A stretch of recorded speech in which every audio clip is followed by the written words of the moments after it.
Hello guys, good afternoon po everyone. Good afternoon. Ako po ay papasok sa trabahong panghapon. At ngayon po ay birthday ng panganay kong kapatid, yung nasa heaven ako. Yung pinaka favorite kong sister. Na ano sa hangin ngayon. Sobrang mahangin. Birthday po ngayon ng aking favorite na sister. Kaya tuwing taya ko po ay number 25 po ang number na tinatayaan ko.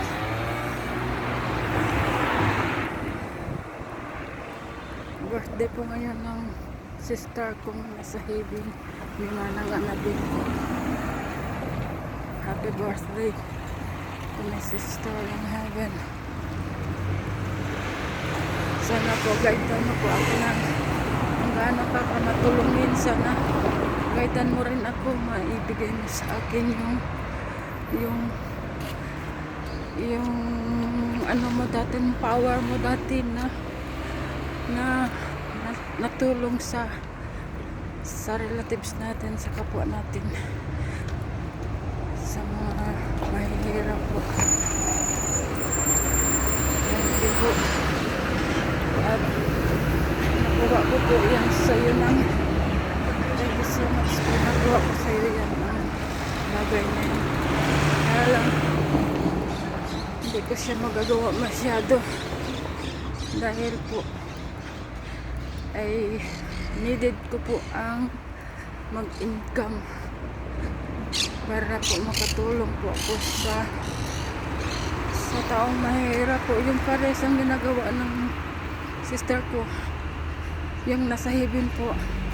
Mga relatives po namin nga nandito na yumama na po, siya po ang nakatulong doon sa family po ng kabit ng husband ko po. Siya po ang tumulong noon, kaya yumaman din sila nang dahil din sa kapatid ko. Kaya sana maging ganon din ang gagawin ko sa kapatid, pares ng kapatid ko po. Happy birthday my sister Annabelle in heaven. Happy birthday to you. Sana gaidan mo ako na magkaroon ako ng more income to helping people for sana po mapagbigyan ako ng Lord na bigyan ako ng opportunity na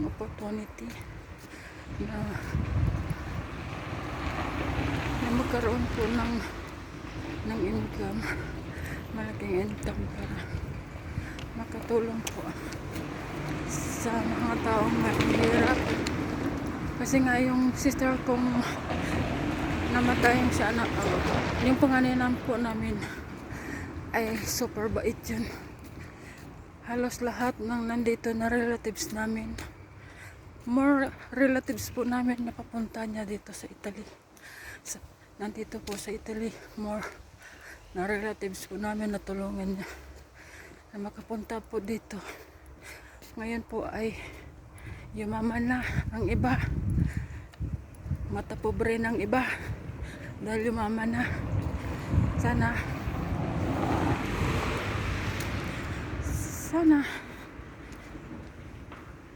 magkaroon ako ng more income para po makatulong ako sa mga mahirap kong relatives, sa mga kaparentihan po namin na mahirap, sa mga tao po, friend, mga kasimanwa ko po sa Kapis. Sana po ay makatulong ako sa abot ng aking makakaya. At sana wish ko sa birthday ko sa Sabado, mapagbigyan ako ni Lord ng pagkakataon na makatulong ko sa taong mahihirap Yun ang wish ko po sa birthday ko. And wish ko rin po sa kapatid ko nga namatay po na si Annabelle po. Na birthday niya po ngayon. Manang Annabelle po, birthday niya na ngayon. Yung panganay po namin. Wish ko po na gabayan niya po ako. Sana ako ang papalit sa apak niya po. Na makatulong po sa mga people na mga relatives po na mahihirap. Sana po guideline niya po ako na makatulong po sa tao. Sana wish ko po sa birthday ko na mapagbigyan po ako ng pagkakataon na Lord na magkaroon po ako ng medyo okay na income para to people helping sa mga poor people helping mga people napilipit na po ako sa mga people po na medyo pegado na walang kakayanan po. Sana po mapagbigyan po ako ng Lord makatulong. At wish ko po yan sa birthday ko sa Sabado. At sa birthday po ng ate ko po ngayong araw. Today po, October 25 is birthday po ng aking ate na favorite po. Yun po ang nag-iisang ate ko po ang super bait po sa lahat. Super bait po. Nung nandito yun siya, nung bago pa lang ako dahil nandito siya, alam niya po yan pag wala akong pera. Alam po ng ate ko pag wala akong pera. Sumasama lang ako sa kanya na tulong sa kahit pa pera ang ate ko po. Nagtitinda po kami ng mga bag na mga imported. Kasi ayaw niya po masira yung mga ayaw niya sayangin ang mga araw na nandito siya minsan sa Italy. Kasi nga back and forth lang siya lagi. Siguro mga 4 or 5 times a year siya pabalik-balik dito sa Rome, Philippines, Rome. Kaya para mabawi niya po ang pinamasahin niya is nagtitinda po kaming dalawa ng mga bag, belt at mga wallet po, sinturon. Kaya ako po ang tagabuhat. Especially po pag Sunday dahil stay-in po ako sa trabaho. Inantay niya po ako lagi pag nag-uwi po ako. Tapos mag-deliver po kami ostya, yung mga malalayo po. Kaya sinasamahan ko po siya magtinda para mabawi niya ang pinamasahin niya papunta dito. Mahal kayang pamasahe papunta dito. Kaya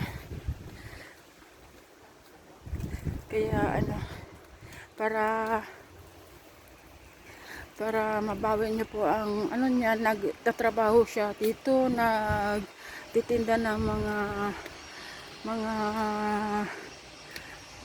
mga bag at saka na imported. Ayan nga.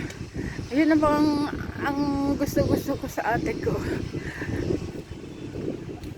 Kasi pa minsan hindi pa oras ng sahod. Minsan wala akong pera dahil pinapadala ko po sa tatay ko po yung sweldo ko. At minsan pag nakita niya kung tahimik, alam na ng ate ko yan na wala akong pera. Kilala ko ng ate ko pag walang pera, tahimik. Kaya kahit hindi ako nahingi, binibigyan ako ng pera. Kaya nagbabago ang mood ko. Nagbabago ang mood ko. Naging nakangiti dahil ayan na, may pangbili na ako ng mga kailangan ko sa trabaho sa stiin po.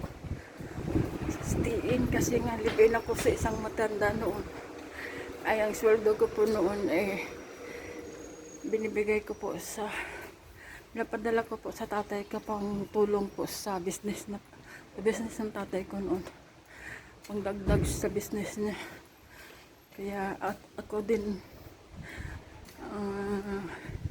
kasi ang tatay ko po secret po na nahingi sa akin ng pera pang dagdag sa business niya po sa business niya sa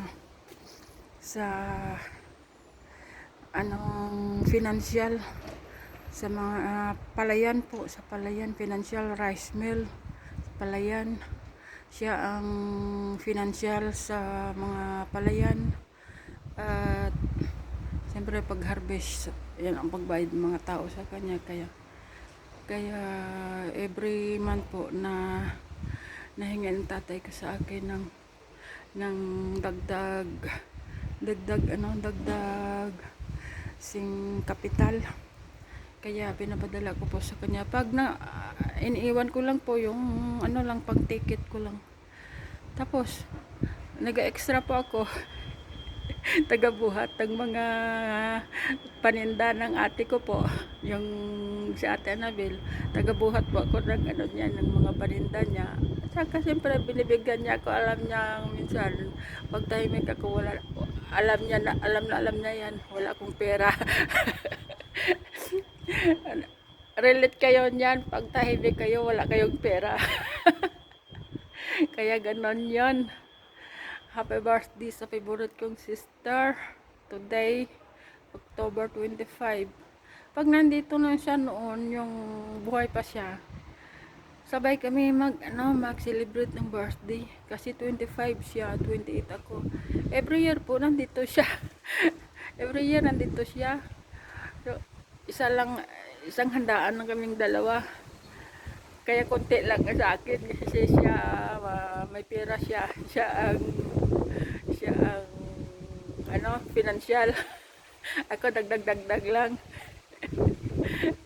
Kaya ganon ang masayang alaala ko sa ate ko noon. Masayang alaala ko. Magkasama kaming dalawa noon magtitinda. Kaya busog po ako. Pag siya po ang kasama ko, busog po ako sa kanya. Minsan po pupunta kami sa relatives ng mga in-laws niya. Doon po kami pinapakain. At saka pag hindi kami makadaan sa in-laws niya, sa McDonald po kami nakain dalawa. Kaya masaya po ang alaala ko sa ate ko po. At hindi ko makakalimutan yan sa ate ko, yung siya. Kahit hindi ka nahingi, alam niya na yan. Wala kang pera. alam niya na. Pag wala kang pera, alam niya yan. Bibigyan ka na lang yan ng hindi ka nahingi. Ganon yan ang ate ko. Kaya masayang moment kaming dalawa noon. Mahababang panahon din kami noon magkasama, noon nagtitinda ng mga bag. Kaya masayang alaala sa ate ko po. Masayang alaala. Kaya I miss you so much ng Annabella. I miss you so much and I love you po. Happy birthday. Ikaw po ang pinaka-favorite ko pong kapatid sa lahat po. Dahil po ikaw po ang unawa po sa akin kung ano po ang aking problema. Ikaw po ang nakaalala sa akin. Ikaw po ang nakaintindi sa akin. Thank you so much po, Nan. Thank you so much. I miss you so much. And happy birthday. Thanks for watching po sa inyong lahat.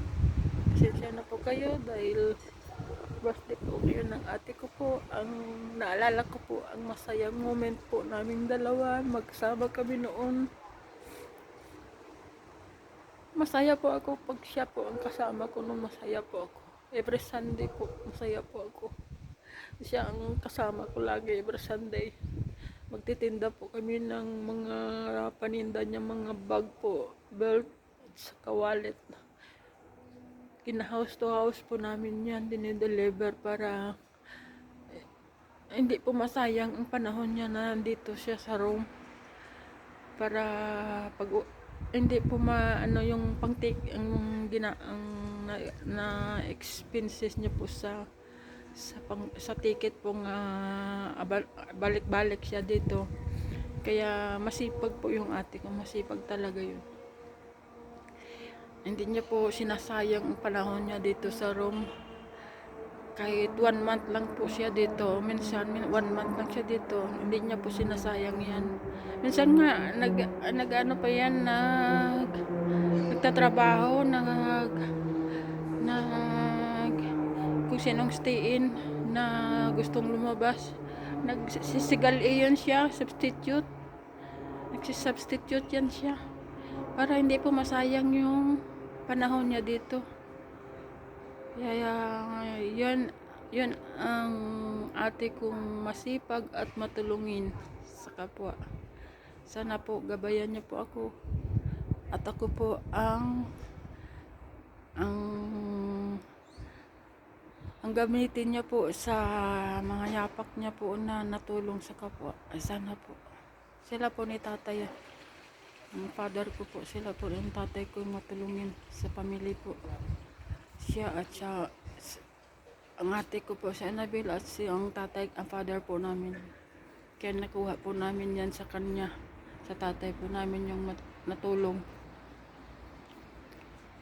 Sana guidean nyo po ang aking mga vlog, panoorin nyo po, watching po, para kung tayo po ay kikita ay pangdagdag tulong po. Wag po skip ang mga ads po. Wag po skip, panoorin po ng buo ang videos. Kaya nga minsan yung hindi masyadong mahaba ang aking vlog para po mapanood nyo po. Kasi pag kikita tayo ay pangtulong ko rin po, pangdagdag tulong. Sige po, thanks po sa inyong lahat. Thanks for watching. We love you all. And happy birthday to my sister in heaven.